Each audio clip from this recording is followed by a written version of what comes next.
मालिक का नाम अनमोल है और वो बहुत भाग्यशाली हैं जो ओम हरि अल्लाह वाहिगुरु के नाम से जुड़ जाया करते हैं।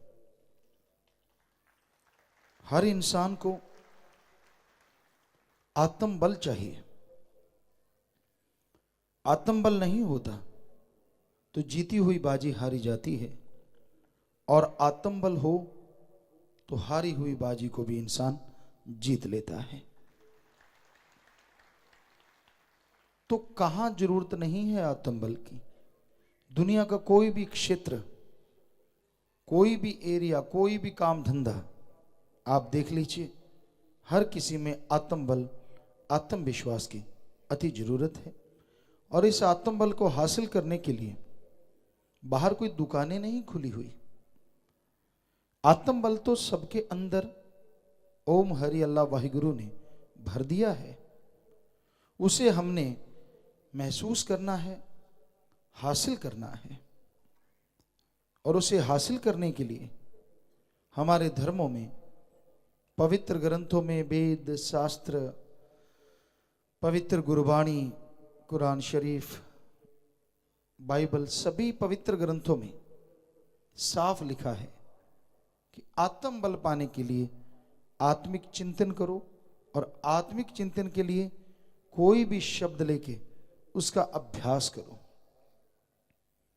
और उसके अभ्यास से आपके अंदर शक्ति आएगी, ताकत आएगी, और आप बुलंदियों को छू पाएंगे, आत्मबल की चरम सीमा तक पहुंच जाएंगे। नासा साइंस केंद्र, जो दुनिया का सबसे बड़ा विज्ञान का केंद्र है, उसमें भी साइंटिस्ट ये मानते हैं कि अगर आप आत्मबल बढ़ाना चाहते हैं, आत्मबल बुलंदियों पे पहुंचे, ऐसा करना चाहते हैं, तो यह जरूरी है आप मेथड ऑफ मेडिटेशन करें, गुरु मंत्र उसका जाप करें। साइंटिस्ट कह रहे हैं कि कोई भी और तरीका नहीं है जिससे आत्मबल को जल्दी बढ़ाया जा सके। तो हर इंसान के लिए जरूरी है, हमारे वेद शास्त्र सभी धर्मों में जो लिखा, गुरु मंत्र, कलमा, मेथड ऑफ मेडिटेशन, उसी से ही खुशियां मिलती हैं, उसी से ही नजारे मिलते हैं। आपके गम, दुख, दर्द, चिंता, परेशानियां आने से पहले कट सकती हैं, क्योंकि ये आत्मबल है, आत्मविश्वास।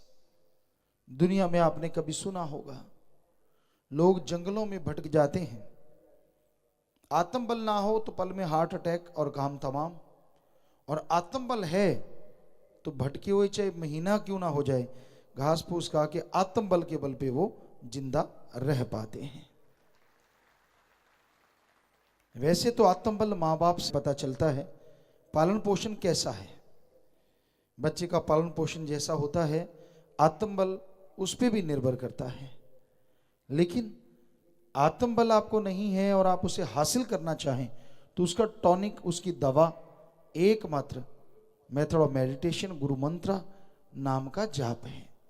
उसी के अभ्यास से आपके अंदर आत्मबल आएगा और आप मालिक की कृपा दया के काबिल बन पाएंगे।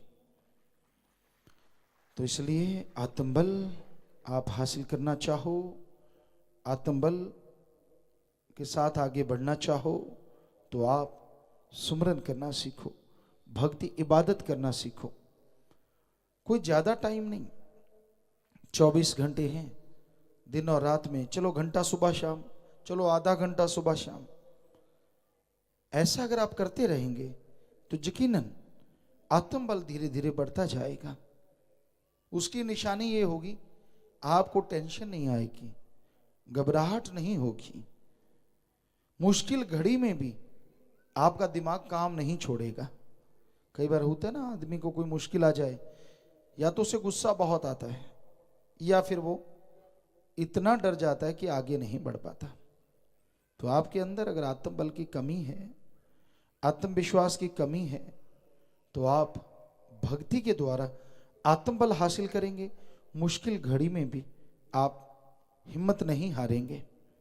कहते हैं चींटी को देख के ही किसी राजा को ये ख्याल आया था कि अगर ये 17 बार गिर के 18 बार चढ़ सकती है तो मैं क्यों नहीं हार के जीत सकता। तो चाहे ये कहानी हो चाहे हकीकत हो, पर है ये हकीकत कि इंसान हिम्मत कभी ना हारे, आत्मविश्वास को बुलंद रखो। आत्मविश्वास ही हमेशा जिंदगी में जीत दिलाता है। मन पे जीत हासिल करना, अपनी बुराइयों पे जीत हासिल करना, ये सबसे बड़ी जीत है। आपके अंदर अगर बुराइयां नहीं है, आपका मन आपको गलत तरफ लेके नहीं जाता, आप आत्मा के कंट्रोल में हैं, मन के काबू में नहीं, तो आप आत्मविश्वासी हैं। तो भाई, घर में सुख शांति के लिए, शरीर तंदुरुस्त रहे, इसके लिए, हर तरह की सफलता के लिए आत्मबल, प्रभु की भक्ति करना जरूरी है। इसलिए थोड़ा समय ही लगाओ, चाहे चलते फिरते काम धंधा करते 2-4 मिनट, लेट के काम धंधा करते 2-4 मिनट, कहीं पैदल जा रहे हैं 2-4 मिनट, जैसे भी आप जीभा से, ख्यालों से वो ईश्वर का नाम जपेंगे, आत्मविश्वास आएगा, मालिक की खुशियां आएंगी और पहाड़ जैसे कर्म कंकर में बदल जाएंगे और मालिक की खुशियों से आप माला माल हो जाएंगे। इस घोर कलयुग में चुगली, निंदा, बुराइयां लोग दिन रात करते रहते हैं और उसके लिए कोई पैसा, कोई फायदा नहीं होता, लेकिन फिर भी दिन रात लोग लगे रहते हैं। मेला, मुजरा, सर्कस, सिनेमा, कहीं भी जाना हो, पैसा भी खर्च होता है, समय बर्बाद होता है और लाभ कुछ भी नहीं होता। सत्संग और प्रभु का नाम, ना पैसा लगता है, समय बेशकीमती बन जाता है। जितना समय आप सत्संग में बैठते हैं, और लाभ तो इतना होता है कि आप कल्पना भी नहीं कर सकते। तो फिर भी लोग सत्संग में नहीं आते। तो भाग्य है जिनके उदय होते हैं, अच्छे कर्म पिछले जन्मों में कुछ ना कुछ किए होते हैं, या फिर खुद मुख्तियारी का जो फायदा उठाते हैं, वो लोग सत्संग में चल के आते हैं, सुनते हैं, अमल जो कर जाते हैं वो अनलक्की भी लक्की हो जाते हैं, भाग्यशाली भाग्यशाली बन जाते हैं। कई कहते हम तो जी भाग्यशाली हैं, हमें सत्संग की क्या जरूरत है। इंसान को कहते हैं वो मिलता है जो भगवान ने लिख दिया, कम ज्यादा नहीं मिलता। लोग ये कहते हैं, ये धारणा है। तो आप भाग्यशाली हैं, बहुत अच्छी बात है, कृपा राम की, अल्लाह वाहिगुरु मालिक की।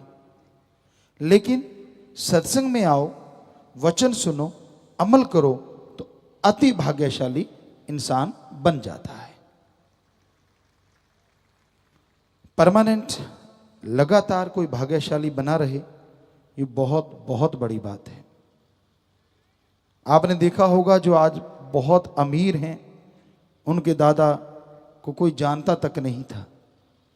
कई लोग, कई घराने ऐसे हैं, लेकिन आज वो अमीर हैं, अच्छे हैं, भले कर्म भी करते हैं। तो उसका कारण ये है कि उन्होंने कहीं ना कहीं जन्मों में तप किया, अच्छे कर्म किए। लेकिन इसका मतलब ये नहीं है कि सत्संगी है तो वो गरीब है, वो सोचे मैं अमीर क्यों नहीं। अमीर आप जितना कोई हो नहीं सकता जिसको आत्मिक शांति मिली हुई है।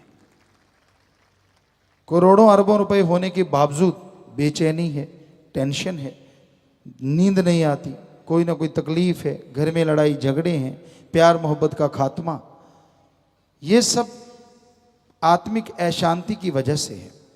तो जिनको आत्मिक शांति मिल जाती है वो बहुत ही भाग्यशाली हैं, और ये भाग्य सत्संग में ही उदय होता है।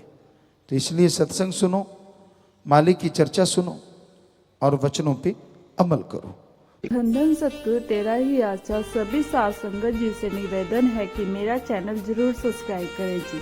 धन धन सतगुरु तेरा ही आसरा।